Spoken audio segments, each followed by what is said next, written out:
আমি কেন আমেরিকায় যাচ্ছি না, প্রায় নিশ্চিত সেই যাওয়াটা আমি কেন ক্যান্সেল করছি। দেশ health centre, holistic health care for your family. Be healthy naturally.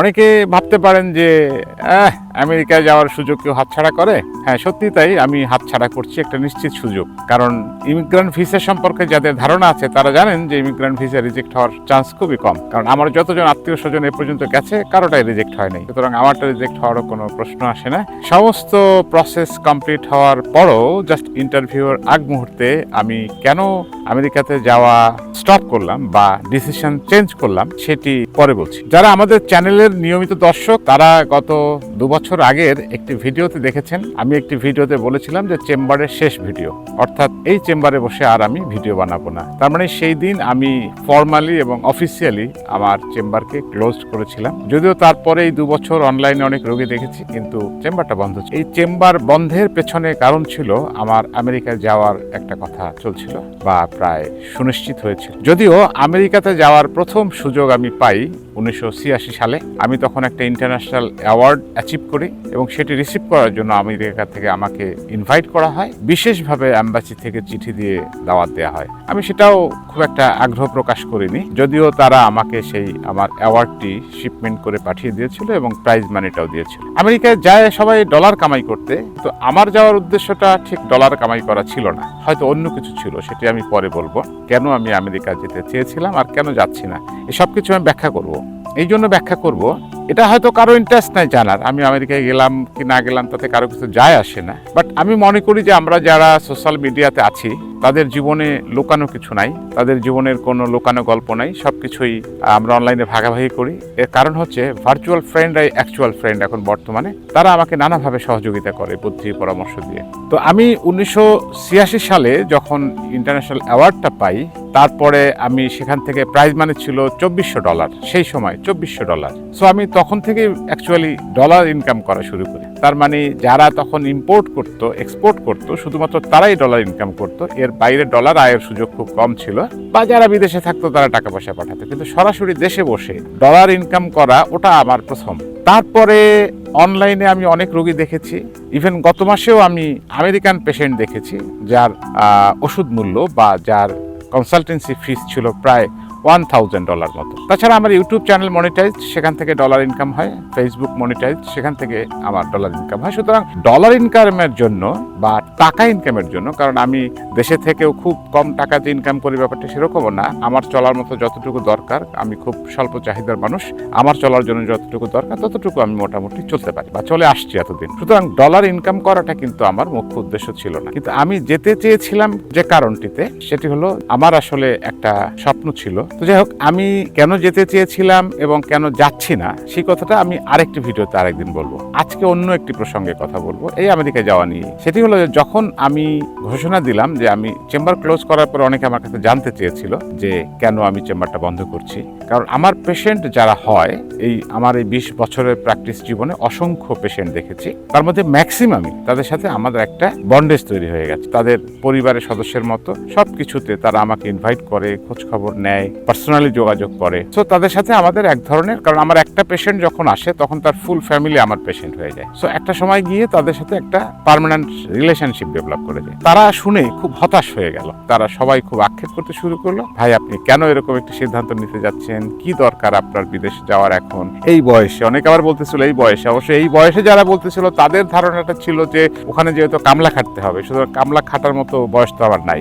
Actually আমার কোথাও যে কামলা খেতে হবে না, কারণ ততটুকু মেধা আমার আছে যে কামলা কাটা ছাড়াও আরো অনেক কিছু করে আমি জীবিকা নির্বাহ করতে পারি। তো তারা খুব হতাশ হয়ে গিয়েছিল অ্যাকচুয়ালি, যে ভাই এটা না গেলেই কি নয় বা ইত্যাদি ইত্যাদি। অবশ্য তাদের রিকোয়েস্টে যে আমি যাওয়া বন্ধ করছি ব্যাপারটা সেরকম না, কিন্তু আমার ভালো লাগার জায়গাটা হলো যে যখন আবার তাদেরকে আমি অ্যানাউন্স করলাম বা তাদেরকে আমি বললাম যে আমি যাচ্ছি না, তখন তারা সো হ্যাপি, তখন তারা খুবই খুশি হলো। এবং সত্যি কথা বলতে তারা সবাই বলতে শুরু করলো যে ভাই ব্যাপারটা খুব স্বার্থপরের মতো শোনায়, কিন্তু আপনি না যাওয়াতে আমরা খুব হ্যাপি, আমরা খুশি হয়েছি। আমার কাছে আনন্দের বিষয় হচ্ছে এটি, যেখানে অনেকের কাছে এই স্বপ্নের দেশ আমেরিকাকে যাওয়া তারা একেবারে একটা মঞ্জিলে মকসুদ মনে করে, অথবা আমেরিকায় গেলে জীবন একেবারে অন্যরকম হয়ে যায় এরকম ভাবে, কেউ আমেরিকায় গেলেই তার জীবনটা সফল হয়ে গেছে এরকম ধরে নেয়। সেখানে আমি আমেরিকাতে না যাওয়াতে অসংখ্য মানুষ খুশি হয়েছে, তারা আমাকে কনগ্রাচুলেট করেছে, তারা আমার সাথে স্পেশালি দেখা করে থ্যাঙ্কস জানিয়েছে, কবে থেকে আবার প্র্যাকটিস শুরু করছি সেটি তারা জানার জন্য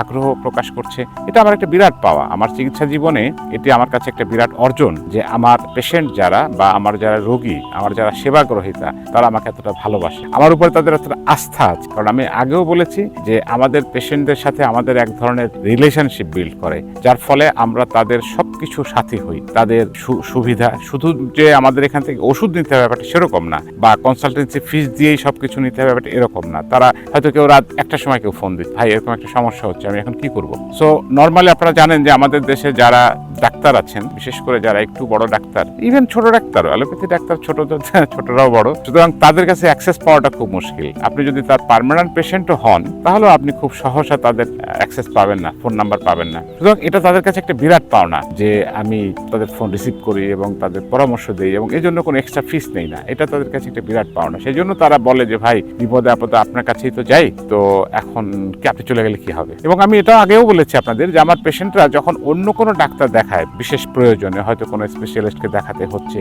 বা কোনো সার্জনকে দেখাতে হচ্ছে সার্জারির জন্য, তখন সেই ডাক্তার যে অ্যাডভাইস করে, সেই ডাক্তার যে প্রেসক্রিপশন করে, সেটাও আবার তারা আমার কাছ থেকে জাস্টিফাই করে নিতে চায় যে ভাই এই ওষুধটা খাওয়া কি ঠিক হবে, এই ওষুধটাকে আমি খাবো, বা এই চিকিৎসাটাকে আমি করাবো, বা আমার এই রোগের জন্য কোন চিকিৎসক দেখানো উচিত। অর্থাৎ আমি বলতে চাই যে আমার রোগীদের সাথে, আমার সেবা গ্রহীতাদের সাথে আমাদের একটা আন্তরিক সম্পর্ক তৈরি হয়ে গেছে। আমি আশা করব যে যেহেতু আমার যাওয়া হচ্ছে না, সুতরাং আমাদের সেবার পরিধিটা আমরা এখন আরেকটু বিস্তৃত করব, আরো বড় করব, এবং যারা আমাদের সেবা গ্রহীতা তারা তো আছেনই, আমরা আরো নতুন সেবা গ্রহীতা, বিশেষ করে আমাদের এখন অনলাইনে প্রচুর সেবা গ্রহীতা আছে যারা আমাদের সাথে নিয়মিত যোগাযোগ করে, তাদেরকে আমরা কুরিয়ারে বা বিভিন্ন মাধ্যমে ওষুধ পাঠিয়ে থাকি।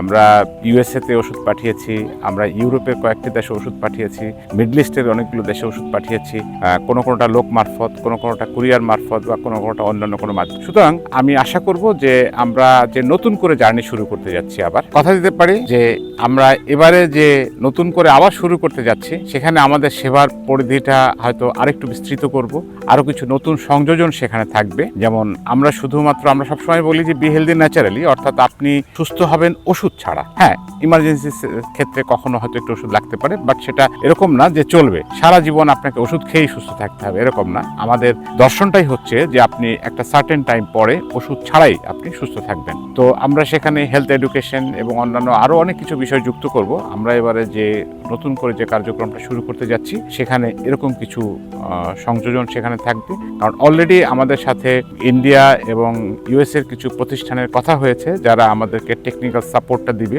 এবং সেখানে আমাদের নলেজ শেয়ারিং হবে। সুতরাং আমরা আশা করি যে হয়তো আগামীতে আমরা নতুন করে যে সেবাটা শুরু করতে যাচ্ছি সেখানে আরো ভালো সেবা দিতে পারবো আপনাদের, এবং আপনারা আমাদের এই জার্নিটাতে আমাদের সাথেই থাকবেন, অতীতে যেমন ছিলেন। ধন্যবাদ সবাইকে, ভালো থাকবেন, সুস্থ থাকবেন। স্থায়ীভাবে এবং নিরাপদে রোগ থেকে মুক্তি পাওয়ার ক্ষেত্রে এখনো হোমিওপ্যাথি চিকিৎসা পদ্ধতি অনেক মানুষের ভরসার স্থল। কিন্তু হোমিওপ্যাথিতে রোগ নির্ণয় এবং সঠিক ওষুধ নির্বাচন একটি জটিল প্রক্রিয়া। এজন্য প্রয়োজন চিকিৎসকের দীর্ঘ অভিজ্ঞতা এবং গভীর জ্ঞান। আমাদের দেশে হোমিওপ্যাথিতে উচ্চ শিক্ষা বা গবেষণার সুযোগ নেই বললেই চলে। অপরদিকে হোমিওপ্যাথি শিক্ষা সহজসাধ্য হওয়ায় যে কেউ নিজের মতো করে হোমিও চিকিৎসক বনে যাচ্ছেন। হোমিওপ্যাথির উপর সাধারণ মানুষের আস্থা নষ্ট হওয়ার এটি একটি অন্যতম প্রধান কারণ। আমাদের প্রতিষ্ঠান দেশ হেলথ সেন্টার দীর্ঘ 2 যুগ সাফল্যের সাথে হোমিওপ্যাথি চিকিৎসা সেবা প্রদান করছে।